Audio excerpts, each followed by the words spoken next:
At age 19, Franklin married 31-year-old Ted White. We know Ted. Teddy Pimpy Whitey, the Negro who had his hoes out there in the streets selling their vagina to fund Aretha Franklin's career. Oh, my life.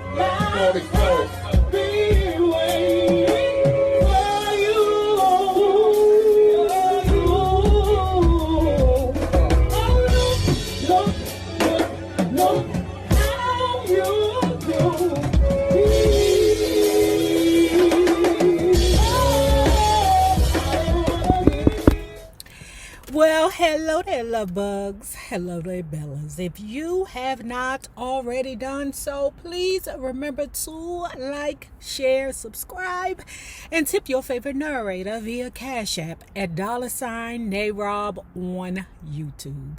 And if you are not already a part of this book club, please hit the Patreon link below and or the join button here on the YouTube. And for a small monthly fee of $5, you babies, yes you, can be privy to all the shenanigans before the YouTube gets it, if the YouTube gets it. Now, let's continue reading. Mavis Staples. Whenever she showed up in Chicago, she'd often stay at the Staples family where Osella kept her door and kitchen open 24 hours a day for visiting friends. Mavis, Yvonne, and Cleotha in turn would vacation together and visit the Franklins. Aretha, her sisters Irma and Carolyn, and brother Cecil and stepbrother Vaughn at the home in Detroit. Reverend Franklin would call the house looking for Aretha, and Pops would say, yeah, she's in the basement with Yvonne.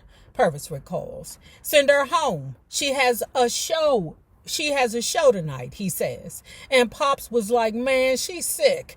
And I'll never forget how Reverend Franklin would respond. What does she have that $10,000 tonight won't cure? Mavis laughs when the story is recounted. Aretha didn't care. $10,000 didn't make her move. She stayed right there, baby. If I tell you that ain't the truth, Riri don't give a fuck. Remember, if Riri don't feel like moving, she ain't gonna move. She don't care how much money they paying her. Give it back. I don't feel like moving today. We know that from reading the Respect book, baby. Okay?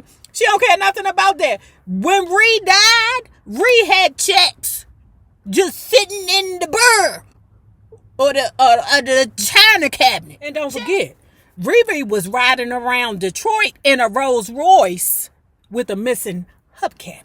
Riri don't give a time in the 60s. Mavis, Yvonne, and Aretha were confidants and girlfriends. Mavis occasionally fixed Aretha's hair for her gigs and album covers, notably the 1965 Yeah release on Columbia with Aretha peering over a pair of sunglasses perched on her nose. They also fought like sisters. At age 19, Franklin married 31-year-old Ted White. We know Ted. Teddy Pimpy Whitey, the Negro who had his hoes out there in the streets selling their vagina to fund Aretha Franklin's career. White would later become her manager, but the relationship was troubled from the start. The tension spilled over one day in Franklin's kitchen in Detroit while Mavis and Yvonne were visiting on vacation. Me and Yvonne were staying at Aretha's when Ted White came in, Mavis said. We were like one big family, but Aretha is out of sorts. She tells her sister Carolyn to change clothes because she had on Bermuda shorts and didn't want her looking like that in front of her husband. Then she came after me. Mavis, everybody loves you, so why don't you go after my husband? I said, I'm not like that. Then she pushed me and I grabbed her collar. I had her up against the sink. Irma, Franklin, and Yvonne had to pull me off. Irma was saying, she doesn't mean it, she's drunk. But when she pushed me, that was it. Yvonne and I got out of there. Oh, I mean, it's, hey, baby. It ain't never been a time in life where ninjas said that Riri didn't drink. Okay? It ain't never been a time where they, was like, oh no, that's an absolute lie. Riri wasn't no drinker. She ain't drink. Riri was drunk. All right? As much as I loves me some Riri did the things like marry a pimp that Mavis wouldn't do. So in the other video where we compared the two, because this is what the books was trying to do, compare the two, we knew that Riri was going to do the things that she needed to do to put her in a different place. Mavis had morals and values. Not that what's her name? Riri didn't, because she had morals and values too. But she was more so stubborn. I'm not going to that show. I don't give a shiz about no $10,000. Pappy, if you want that $10,000, you go sing, Pappy. You go do it. Yet Aretha relied on the Staples family for advice and support, often using their homes on 89th Street as something of a chill-out space apart from her increasingly hectic life and career. Aretha was crazy about Mama, Mavis says. She was going through some changes with her marriage to Ted. One time she was supposed to catch a plane to Vegas, but instead she came to Mama. She stayed for 3 weeks telling Mama all her problems, what was going on with her and Ted. Mama said, baby, you have to pray. And Aretha said, I try to pray, but I can't finish the prayer. And Mama just said, wherever you stop, that'll be your prayer. Bobby Womack was a teenager singing in a gospel group with his brothers out of Cleveland when first Cooke and then the Staples singers took him under their guidance. Womack's preacher father, Friendly Womack, finagled an opening slot for his boys at a Soul Stirrers concert in 1956 in Cleveland, and 12-year-old Bobby and his brothers wowed the audience. Sam led the ovation, called my mother on stage, and put $10 in her purse, Womack says. Then he had her stand by the door to collect more. We made about $73 that night.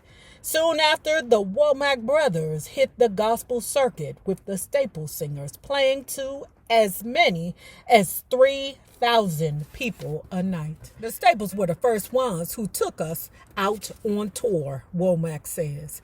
They introduced us to people in the music business. Pops was like my dad. Mavis, Cleotha, and Yvonne are like my sisters. We grew up together on the road, and being older, they taught us a lot. When Cooke signed Womack to his SAR label, he followed a familiar strategy.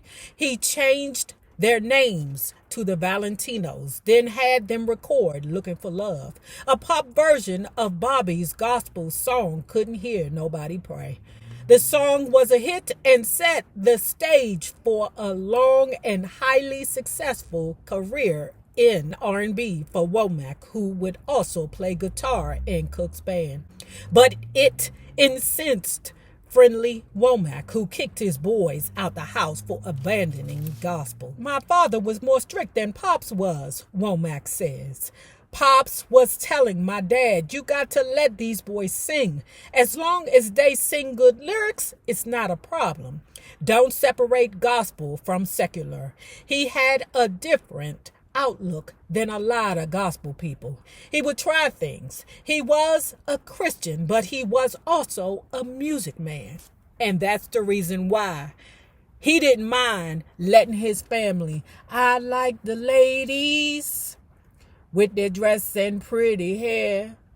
Don't mind your company. I ain't singing it right. It's something about the clothes you wear. You know I got the rhythm right, but I don't have the words right. Forgive me. By the end of this joint, by the end of this series, we gonna have it together. Even after Cooke and Franklin switched over to pop, the Staples would continue to run into them on the road, often returning to the common ground they found in childhood. We'd go to different cities, meet in different places. Sam would be appearing some place in a show. We might be on a gospel program and we would get in the hotel room and sit there almost all night singing gospel songs, Cleotha said.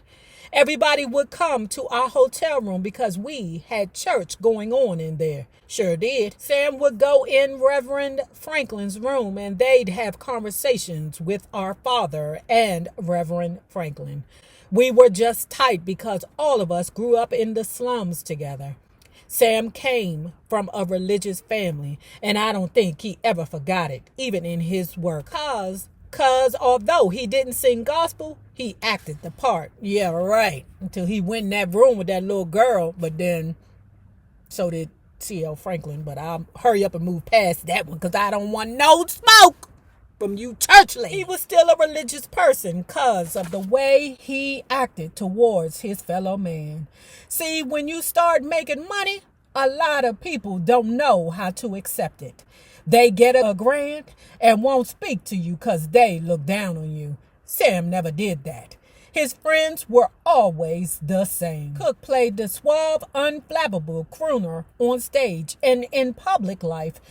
But behind the scenes with the Staples, he could be himself, often behaving like a kid.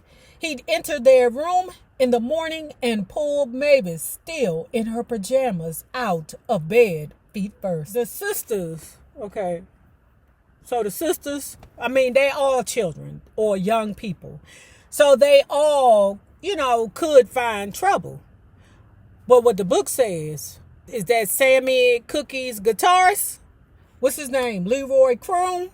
That mother hunchy was a beacon for trouble. Boy, you on the gospel circuit. Go sit your ass down somewhere.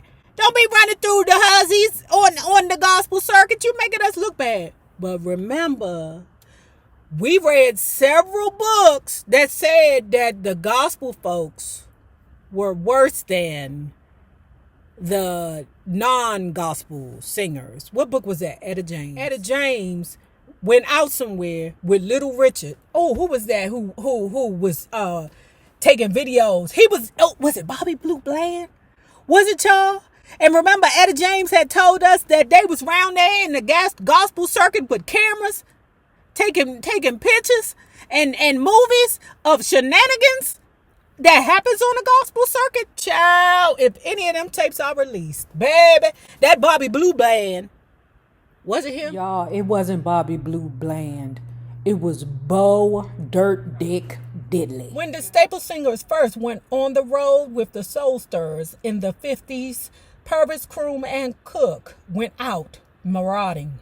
They were into the usual road silliness involving women and liquor, though the tales might seem tame to later generations of pillaging rock stars.